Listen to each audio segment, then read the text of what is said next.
Hello, everyone. This is Tom Fox, and I'd like to welcome you to a special podcast series on compliance lessons from Venice.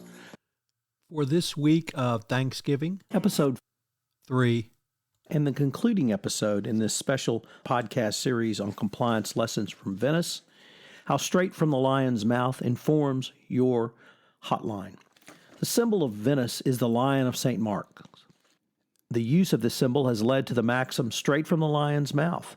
This adage came because the Republic of Venice had its own hotline reporting system where citizens could report misconduct. A citizen could write down his concern on paper and literally put this message into the mouths of statues of lions' heads placed around the city. The system was originally set up to be anonymous, but later changed to require that a citizen had to write down his name when submitting a message. I thought about this early form of anonymous reporting and then hotline reporting and how it pretended the hotline system used today to help companies identify compliance issues which might arise under the FCPA or other anti-compliance laws. Obviously, the DOJ and SEC recognize the importance of an internal reporting system such as a hotline. The FCPA Resource Guide states an effective compliance program should include a mechanism for an organization's employees or others to report suspected or actual misconduct or violations of the company's policies on a confidential basis and without fear of retaliation. Companies may employ, for example, anonymous hotlines or even ombudsmans. I've often heard the CCOs speak about how they were not only able to hear about but address an employee's concerns through confidential reporting, where it is clear there will be no toleration for retaliation. So what are some of the best practices involving hotlines? Number one, hotlines should be developed and maintained externally. It seems so axiomatic that employees tend to trust hotlines maintained by third parties more than they do their internally maintained systems. Through the submitting of reports via an external hotline, there is a perceived extra layer of anonymity and impartiality compared to a system developed in-house. A third-party provider is also likely to bring specialist expertise that's difficult to match within an organization. Number two, hotline supports the collection of detailed information.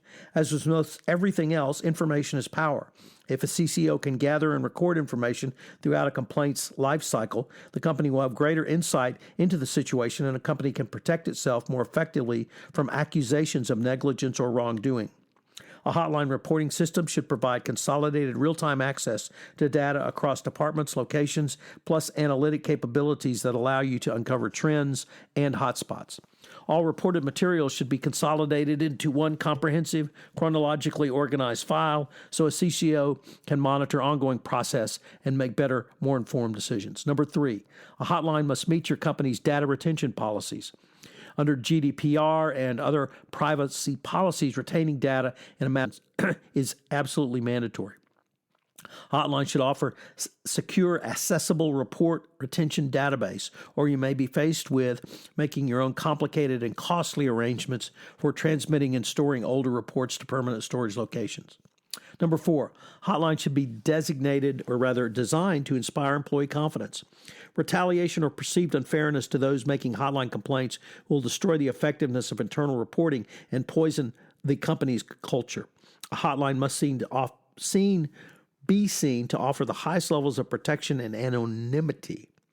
To encourage employee participation, the hotline should allow them to bring their concerns directly to someone outside the immediate chain of command or workplace environment, especially when the complaint concerns an immediate supervisor or superior. The hotline should also enable employees to submit a report from the privacy of an off-site computer or terminal or telephone. It may seem like a small convenience, but giving employees the freedom to enter a complaint from a location that is safe can make a huge difference to participation rates. Number five, the hotline offers on-demand support from subject matter experts. Opening lines of communications can bring new issues to your compliance group. It is therefore important that once those reports are entered into the system, a person or function has the responsibility to follow up in a timely manner. One of the biggest mistakes you can make is to sit on hotline complaint and let the employee reporting it fester. Additionally, with the short time frame set out in the Dodd-Frank Whistleblower hotline section for resolution before an employee can obtain a benefit is going to be critical. 6, the hotline provides inbuilt litigation support and avoidance tools.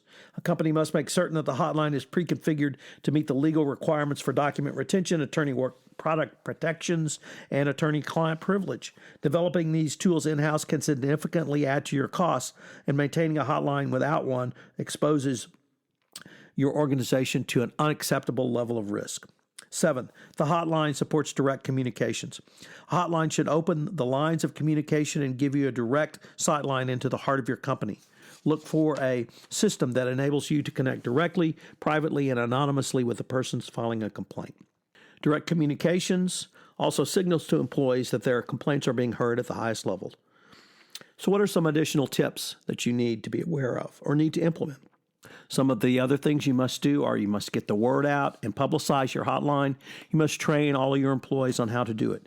You must make clear that there will be no retaliation for those who utilize the hotline.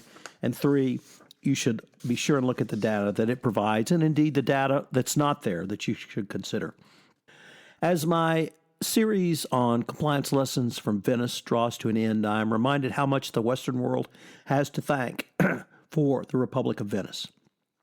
From the forms of Republican democracy that our U.S. founding fathers drew from, to helping to establish a worldwide trade and banking system which still reverberates today. But if you look closer, Venice has many good government techniques which also still inform the modern world and your best practices compliance program. Straight from the lion's mouth to your company's compliance program is just one of them. This is Tom Fox, the Compliance Evangelist. Hello, everyone. This is Tom Fox again. I hope you have enjoyed my special part podcast series on compliance lessons from Venice. I also hope you will subscribe to my podcast series wherever great podcasts are listened to. Finally, if you have listened to this podcast series on iTunes, I would greatly appreciate it if you would leave a rating. It would help in our rankings and help get the word out about the Compliance Podcast Network. Compliance Lessons from Venice has been a special presentation of the Compliance Podcast Network.